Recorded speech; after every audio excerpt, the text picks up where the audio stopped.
ಅಸಾಧ್ಯವಾದಂಥ ಒಂದು ಘಟನೆಯನ್ನು ನಾನು ಇವತ್ತು ನಿಮ್ಮ ಮುಂದೆ ಇಡಲಿಕ್ಕೆ ಹೋಗ್ತಾ ಇದ್ದೇನೆ.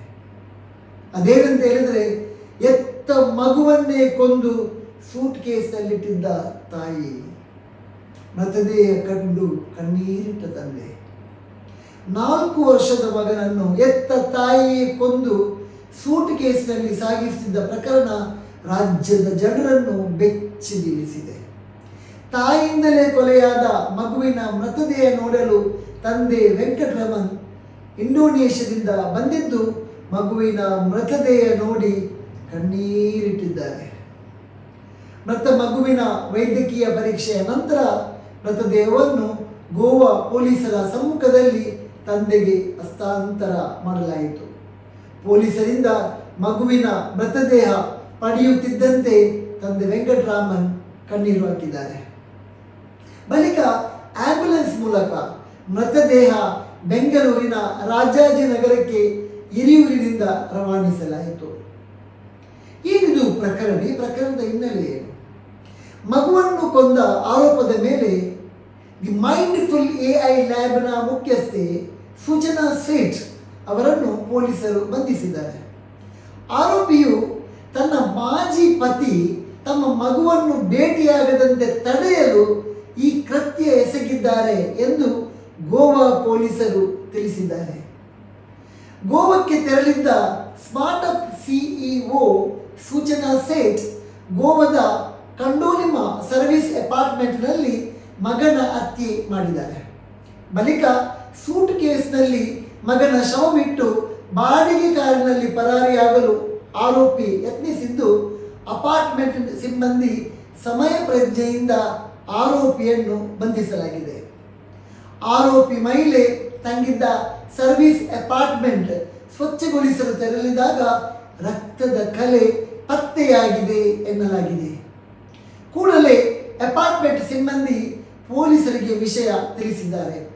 ಘಟನಾ ಸ್ಥಳಕ್ಕೆ ಬಂದ ಪೊಲೀಸರು CCTV ಪರಿಶೀಲಿಸಿದಾಗ ಮಹಿಳೆ ವಾಪಸ್ ಹೋಗುವಾಗ ಮಗು ಇಲ್ಲದೇ ಇರುವುದು ತಿಳಿದು ಬಂದಿದೆ. ಆರೋಪಿ ಮೇಲೆ ಅನುಮಾನಗೊಂಡು ಕೂಡಲೇ ಕಾರ್ಯಪ್ರವೃತ್ತರಾದಂಥ ಪೊಲೀಸರು ತಕ್ಷಣವೇ ಸೂಚನಾ ಸೇಠ್ ಪ್ರಯಾಣಿಸುತ್ತಿದ್ದ ಕಾರಿನ ಚಾಲಕನ ಜೊತೆ ಮಾತನಾಡಿ ಕಾರನ್ನು ಹತ್ತಿರದ ಪೊಲೀಸ್ ಠಾಣೆಗೆ ತೆಗೆದುಕೊಂಡು ಹೋಗುವಂತೆ ಸೂಚನೆ ನೀಡಿದ್ದಾರೆ. ಕಾರು ಚಾಲಕ ಪೊಲೀಸರು ತಿಳಿಸಿದಂತೆ ಮಾಡಿದ್ದು ಚಿತ್ರದುರ್ಗದ ಐಮಂಗಲ ಪೊಲೀಸ್ ಠಾಣೆಗೆ ತೆರಳಿದ್ದಾನೆ. ಈ ವೇಳೆ ಪರಿಶೀಲನೆ ನಡೆಸಿದಾಗ ಕಾರಿನಲ್ಲಿಟ್ಟಿದ್ದ ಸೂಟ್ ಕೇಸ್ನಲ್ಲಿ ಮಗುವಿನ ಶವ ಇರುವುದು ತಿಳಿದು ಬಂದಿದೆ. ದಿಂಬಿನಿಂದ ಉಸಿರುಗಟ್ಟಿಸಿ ಮಗುವಿನ ಹತ್ಯೆ ನಡೆಸಿದ ಸಾಧ್ಯತೆ ಇದೆ ಎಂದು ಡಾಕ್ಟರ್ ಕುಮಾರ್ ನಾಯಕ್ ಗೋವಾದ ಕಲ್ಲಂಗೂಟು ಠಾಣೆಯ ವ್ಯಾಪ್ತಿಯಲ್ಲಿ ನಡೆದ ಬಾಲಕನ ಹತ್ಯೆ ಪ್ರಕರಣಕ್ಕೆ ಸಂಬಂಧಿಸಿದಂತೆ ಮರಣೋತ್ತರ ಪರೀಕ್ಷೆ ಮುಗಿದಿದ್ದು ದಿಂಬಿನಿಂದ ಉಸಿರುಗಟ್ಟಿಸಿ ಕೊಂದಿರಬಹುದು ಎಂದು ಡಾಕ್ಟರ್ ಕುಮಾರ್ ನಾಯಕ್ ಪ್ರತಿಕ್ರಿಯೆ ನೀಡಿದ್ದಾರೆ.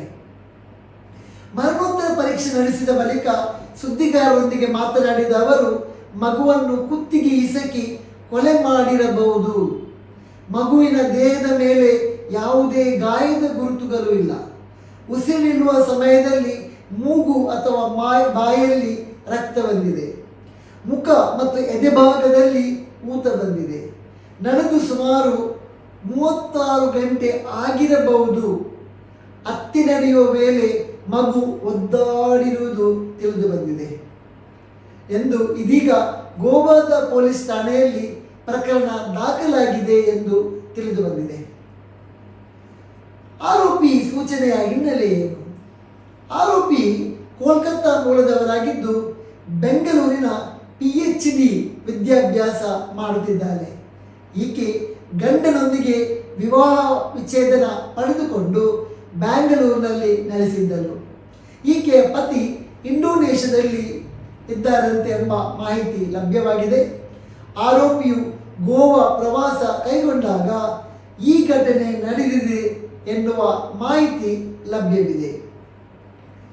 ಇಲ್ಲಿ ನಾವು ಒಂದೆರಡು ಮಾತುಗಳನ್ನು ಹೇಳಲಿಕ್ಕೆ ಇಷ್ಟಪಡ್ತಾ ಇದ್ದೇನೆ.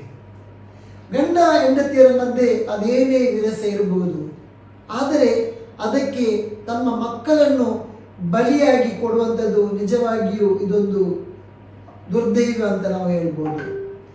ಗಂಡ ಮತ್ತು ಹೆಂಡತಿಯವರ ಮಧ್ಯೆ ಯಾವುದೇ ರೀತಿಯಾದಂಥ ವಿರಸಗಳು ಬಂದಾಗ ಅವರು ಅದನ್ನು ಪರಸ್ಪರ ಕುಳಿತುಕೊಂಡು ಅದಕ್ಕೆ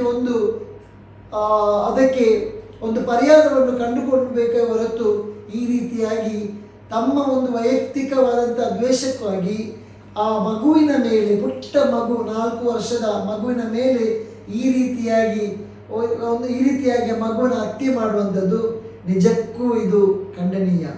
ಸೊ ಈ ಒಂದು ಹತ್ಯೆ ನಿಜಕ್ಕೂ ಮಾನವ ಸಮುದಾಯಕ್ಕೆ ಒಂದು ರೀತಿಯಾಗಿ ನಂಬಲಿಕ್ಕೆ ಅಸಾಧ್ಯವಾಗಿದೆ ಅಂತ ಹೇಳಿ ನಾವು ಹೇಳಲಿಕ್ಕೆ